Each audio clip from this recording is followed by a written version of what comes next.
Hello, EDL 850. This is my case study, Internet Use Violations and Threats over the World Wide Web.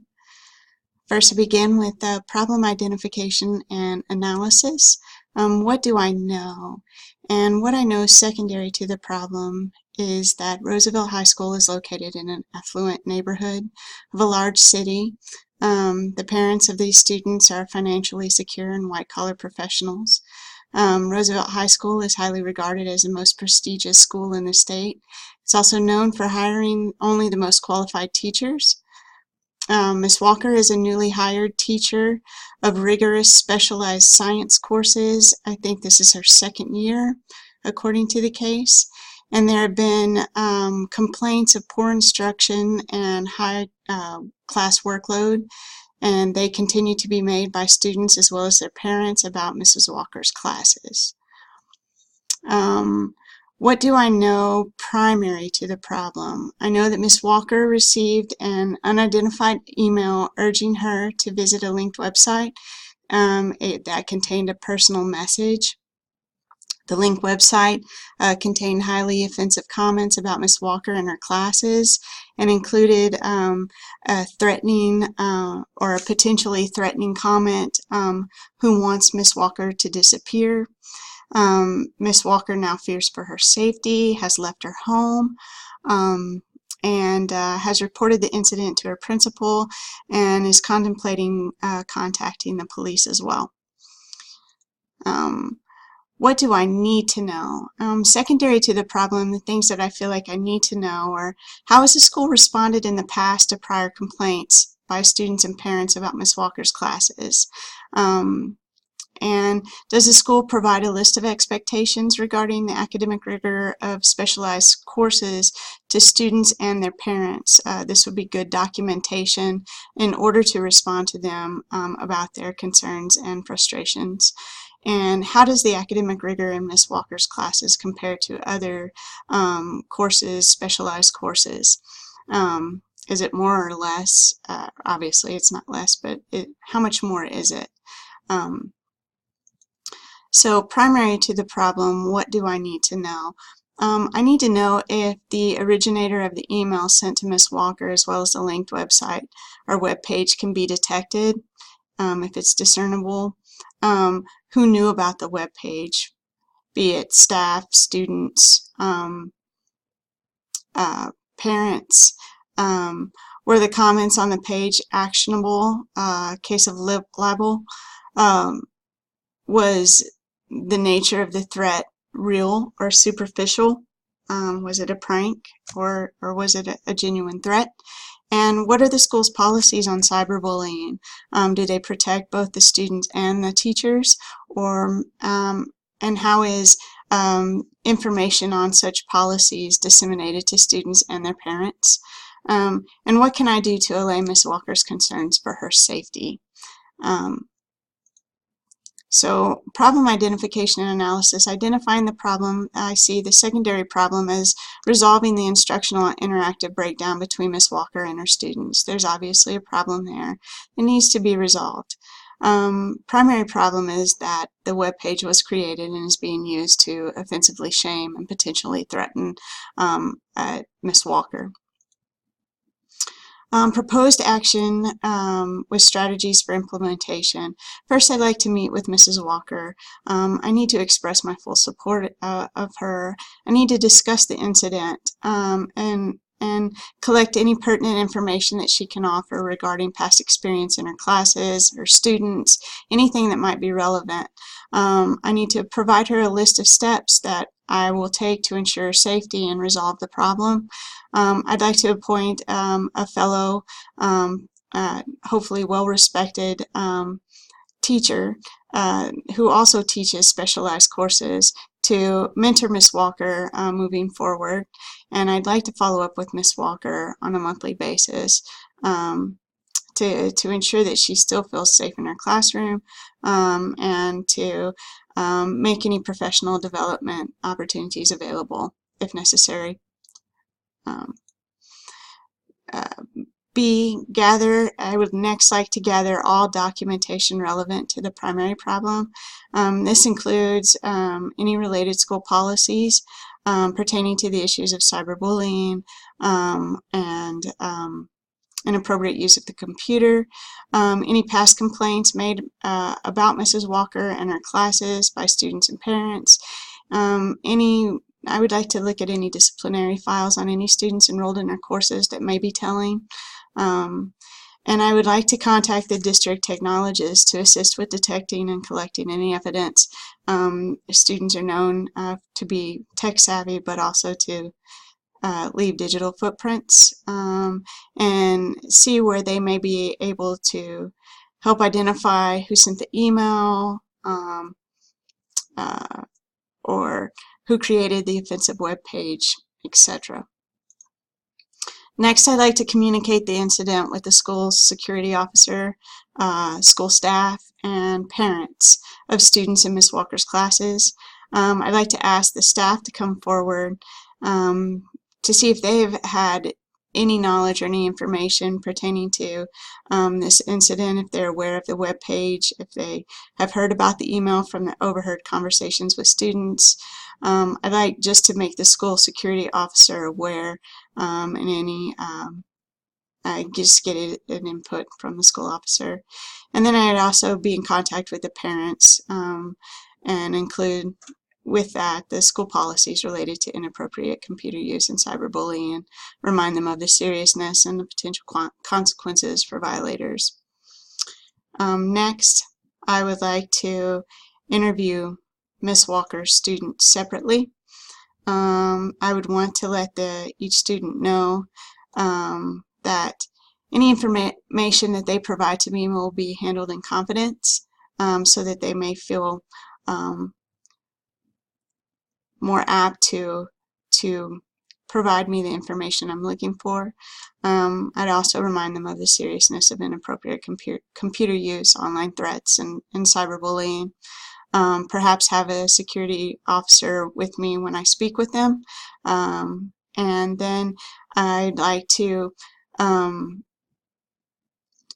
given any pending information and evidence collected from IT, staff, students, I'd want to follow the necessary process and policies for any warranted discipline, and of course notify the parents of any action that I would be taking. Proposed plan of action with strategies for implementation. E, I would like to appoint an outside liaison to intervene and restore relations between Ms. Walker and her students. Obviously, there are bad feelings on both sides, and I want to create an environment where students can relay their frustrations, and Ms. Walker can air her feelings as well, and let the students know how the incident has affected her personally and professionally. And I think that this can best be mediated by a neutral party, where nobody feels that sides have been taken. And then I would like to also establish a seminar course mandatory for all students to take. And I would use this seminar course as a means to promote good citizenship, and that would include good cyber citizenship skills, and just a way to engage students in meaningful conversations regarding issues such as this and others. So resolving the issues, promoting success for all students. What is best for the students? I think students need to understand the seriousness and consequences of making online threats, using the computer inappropriately. There are great dangers in this, and they need to be aware of these. Students need clear expectations regarding the academic rigor of courses they're enrolled in. This not only protects, this not only provides the students with what they can expect, but it also protects the school and the courses as well. It's a good documentation to have in response to frustrations and concerns of high-stress curriculum. Students need access to a counselor or other school liaison to discuss their frustrations and offer positive ways to manage them. And Miss Walker, I feel like she needs to be open to the knowledge and experience suggestions and anything that other efforts that her teacher mentor may have for her to improve her class management as well as her instruction efforts. Facts from the case. I know that students attending Roosevelt High School come from affluent backgrounds. Their parents are white-collar professionals. They have the latest technology available. They're more than likely going to go on and attend college. The principal of the Roosevelt High School has worked diligently to ensure that he appoints only the most qualified teachers, and he also appointed or hired Miss Walker. I know that Miss Walker is intent on establishing a structured environment that is highly rigorous in her courses and continues to receive complaints by students and parents who are frustrated about workload and other areas. And her principal has suggested techniques to help her reduce student stress and improve how she interacts with her students. However, they have not been implemented by her as of yet. Debriefing the problem. What was I thinking? Well, I was thinking and wondering, did Miss Walker's past education include courses like how to teach exceptional students? Has she had any sensitivity training for teaching? Really what I was just, really contemplating what her degrees were in and if there were any foundations to education courses in those. I was also wondering if this was a matter of Miss Walker having unreasonable expectations of her students, or could it possibly be a case of students and parents trying to influence the level of difficulty that the courses contained? I was also wondering what her principal, the techniques her principal discussed with her, why hasn't she implemented them? And was it a matter of passing conversation? Does she just not know how to implement them? I just really was wondering, those type of things. And what are the exact complaints by students and their parents? Is it a matter of her, not knowing the content of her courses, or just not knowing how to teach the content of her courses to her students? So I was thinking of these things. Feeling and valuing. I felt bad for Mrs. Walker. I felt like she was under attack, and I felt bad that she feared for her life. I felt like the students may have felt like their frustrations and complaints had gone unanswered, and so they were resorting to lashing out in public and online to have their voices heard. And I valued the fact that the principal was making an effort to help Miss Walker improve her instructional methods and ways in which she can interact better with her students and reduce the stress level in her classes. What issues are still unresolved? Can the perpetrators be determined by IT or, conversations and interviews with students? Will assigning Miss Walker a teacher mentor help make positive improvements in her classes, as well as improve her relationship with her students?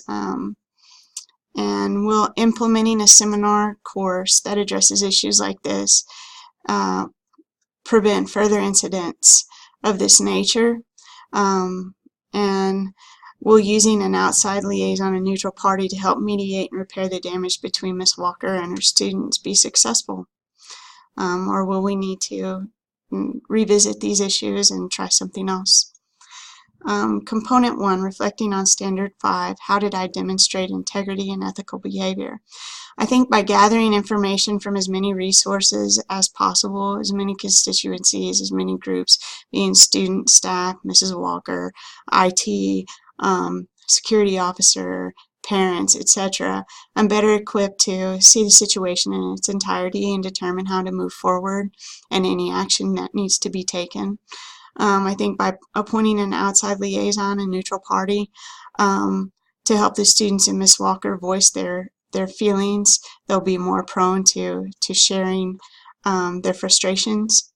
And by following school policies and procedures, I think it's important that you follow those given set of rules. Component 2, how did I treat people fairly and with dignity and respect? I think by meeting with Miss Walker and offering my support, listening to her concerns for her safety, discussing strategies with her to move forward, I think those are treating her fairly with dignity and respect. By ensuring students that their interview with me will be handled in confidence, allows them to understand that they can come talk to me, and what they say will not be used outside of our office. By creating an opportunity for Ms. Walker and her students to speak about their feelings with the aid of a neutral party, I think that this was fair to both parties because it let them air their grievances and frustrations, but sought resolution as well.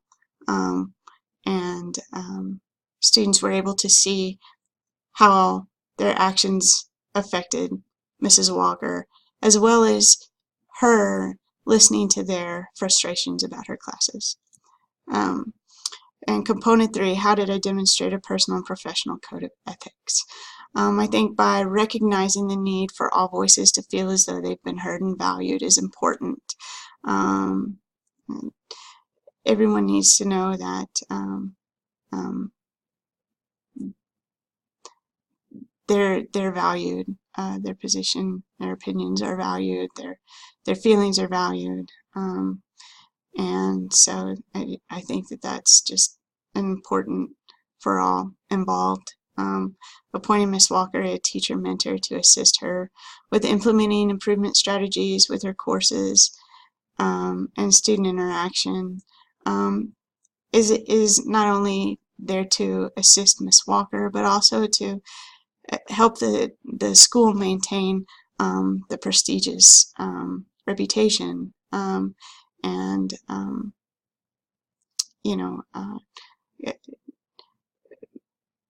it just facilitates respect among the teachers, knowing that they have an outlet to turn to as well. And by taking action to help problem solve the situation and prevent matters like this is a personal code of ethics for me. It's one thing to listen to matters, but it's another to take action and to solve the problems, and I feel like that is very important. So thank you.